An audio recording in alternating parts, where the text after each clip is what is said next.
les amis, alors je suis ravie de vous retrouver sur ma chaîne Chris Sinclair Media pour un nouveau numéro Chris Sinclair News. Nous sommes le mardi 14 janvier 2025. Alors aujourd'hui, je souhaitais faire un numéro spécial Candace Owens, pas pour parler des turpitudes entre notre couple célèbre chez les Franchouillards, mais pour parler de sa personnalité, qui est-elle vraiment. Donc je suis allée rechercher plein d'infos et voilà, donc tout simplement. Donc on y va. Donc Candace Owens est née le 29 avril 1989 à White Plains, New York, et bien une commentatrice politique conservatrice américaine, reconnue pour son activisme au sein du mouvement conservateur et ses critiques du mouvement Black Lives Matter. Candace Owens a grandi à Stamford, Connecticut, principalement élevée par ses grands-parents après le divorce de ses propres parents. Elle est la troisième de 4 enfants. En 2007, alors qu'elle était lycéenne, elle a reçu des menaces de mort racistes de la part de camarades de classe, ce qui a conduit sa famille à poursuivre au tribunal le lycée de Stamford, aboutissant à un règlement à l'amiable de 37 500 $. Après avoir étudié le journalisme à l'université de Rhode Island, Candace a quitté l'université pour des raisons financières. Elle a ensuite travaillé comme assistante administrative dans une société d'investissement et a fondé le site Degree 180 destiné aux capitaux. En 2017, elle a lancé Red Pill Black, une chaîne YouTube promouvant le conservatisme noir, et a rejoint Turning Point USA en tant que directrice de l'engagement urbain, puis directrice de la communication. En 2018, elle a cofondé le mouvement Blexit, visant à encourager les Afro-Américains à quitter le Parti démocrate.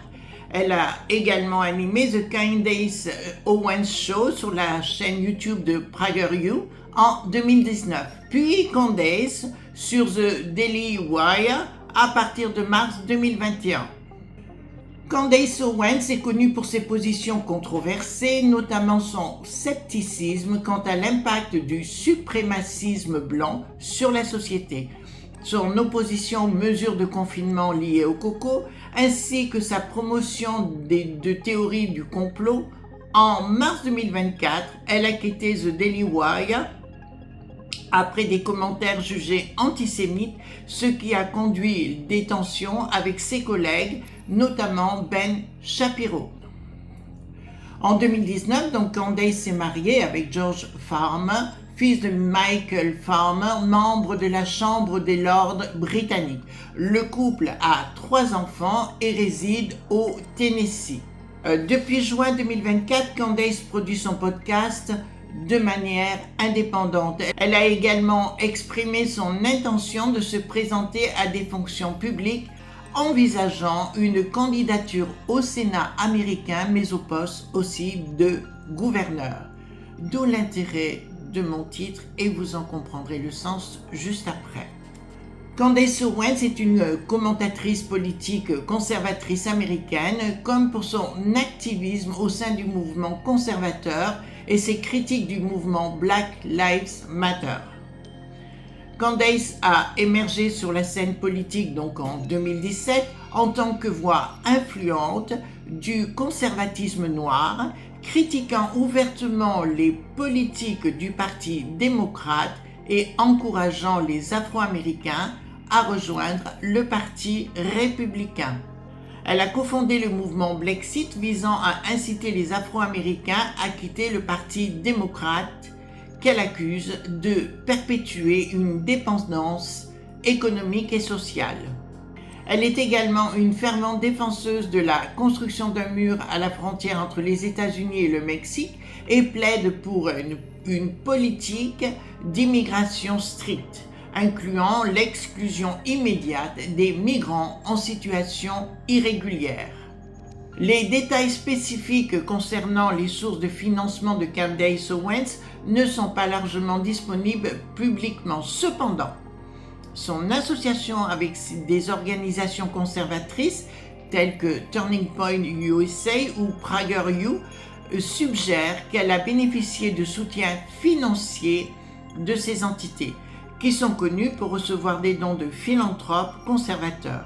En 2024, les amis, après son départ de The Daily Wire, elle a lancé son propre podcast dont le financement provient probablement de revenus générés par les abonnements, les publicités, les contributions de ses partisans. Alors, Candace Owens a exprimé à plusieurs reprises son soutien au président Donald Trump, le décrivant comme un leader qui aime l'Amérique, en contraste avec ce qu'elle perçoit comme une haine de l'Amérique par la gauche. Elle a été reconnue par Trump lui-même, qui l'a qualifiée de très intelligente. Pour lui, c'est top. Candace a également interviewé Trump sur son émission Candace en 2021, renforçant ainsi leur association publique.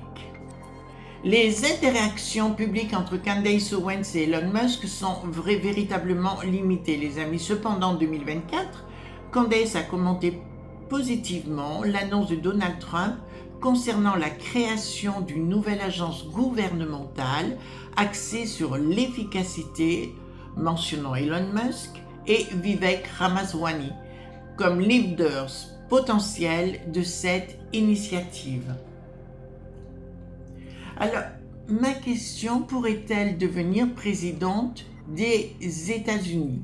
Allons voir déjà quels sont les facteurs en sa faveur. Donc, à mon sens, nous avons une notoriété croissante. Candace Owens est une figure publique bien connue, notamment parmi le cercle des conservateurs et les partisans du président Donald Trump. Sa popularité dans les milieux pourrait lui offrir une base électorale solide. Elle est une excellente communicatrice, capable de mobiliser et de polariser l'opinion publique, un atout majeur dans une campagne présidentielle. De 3, le symbolisme, les amis. Si elle se présente, Candace Owens pourrait incarner un symbole de diversité dans le Parti républicain, en tant que femme noire avec des idées conservatrices. Cela pourrait séduire une partie de l'électorat recherchant un renouvellement des figures politiques. De 4, soutien des influenceurs conservateurs, bien évidemment, avec des alliés influents dans les médias conservateurs et des partisans parmi des donateurs puissants. Elle pourrait disposer des ressources nécessaires pour financer une campagne compétitive. Et de 5, évolution de l'électorat. Si les priorités de l'électorat républicain continuent de se tourner vers elle, figure médiatique, plutôt que des politiciens traditionnels, cela pourrait jouer bien sûr en sa faveur. Bien qu'elle soit populaire dans certains cercles, ses positions polarisantes pourraient lui aliéner des groupes clés de l'électorat, notamment les modérés et les indépendants. De 3, système électoral américain. Pour devenir présidente, elle devra non seulement remporter l'investiture républicaine, mais aussi rassembler une coalition large et diversifiée au niveau national, ce qui pourrait être difficile avec des opinions controversées.